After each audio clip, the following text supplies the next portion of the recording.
Welkom bij Extra Journaal, nieuws uit Curaçao, vers van de pers.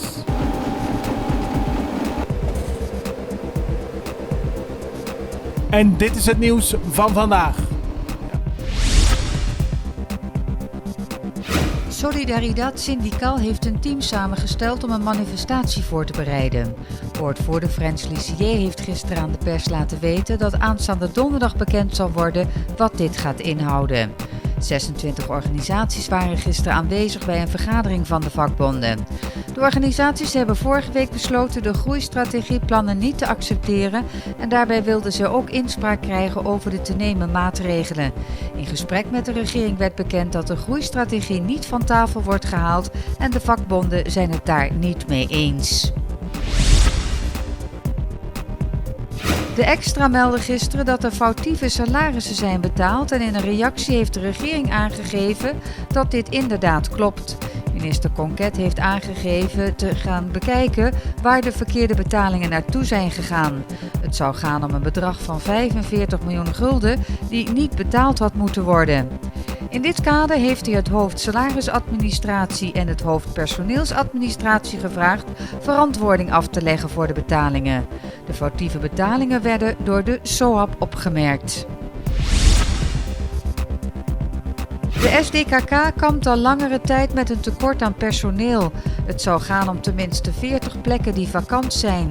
Minister Gregori heeft nu aangegeven dat de militie bijstand zal gaan verlenen. In 2014 is de beslissing al genomen dat indien nodig de politie van Curaçao ingezet zou kunnen worden. Het gaat hier om personen die 30 jaar oud zijn en een gedegen positie hebben bij de overheid. Deze mensen zijn goed voorbereid en kunnen de situatie voor een bepaalde periode verlichten. In de tussentijd gaat men op zoek naar nieuwe krachten. Minister Gregori heeft in een gesprek met de pers aangegeven dat een groot gedeelte van de Venezolanen die nu worden uitgezet hier zelf om heeft gevraagd. De hoeveelheid ongedocumenteerden die in de barakken bij het SDKK vastzitten willen hun leven weer oppakken en willen bewust weg van Curaçao. Ze waren hier naartoe gekomen om geld te verdienen om naar hun families te kunnen sturen, maar zitten nu vast met alle gevolgen van dien voor hun families.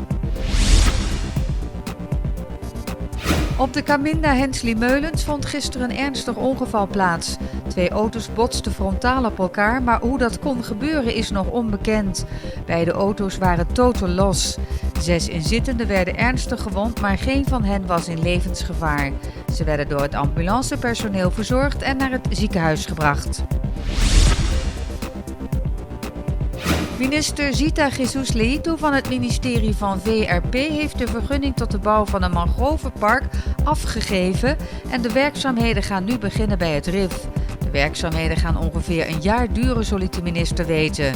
Een aantal natuurorganisaties, waaronder Amigo di Terra, hadden bezwaar aangetekend tegen het park.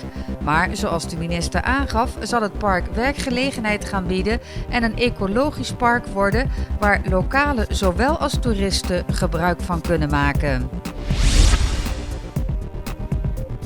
De Verenigde Staten heeft zwaardere sancties opgelegd aan Venezuela. President Trump heeft gisteren een decreet getekend waarmee alle bezittingen van Venezuela in de Verenigde Staten worden bevroren.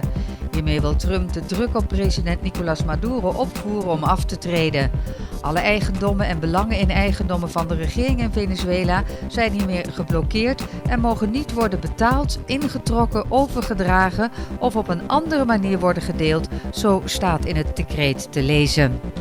Dit was Extra Journaal met nieuws uit Curaçao in het Nederlands, elke doordeweekse dag. Tot de volgende keer.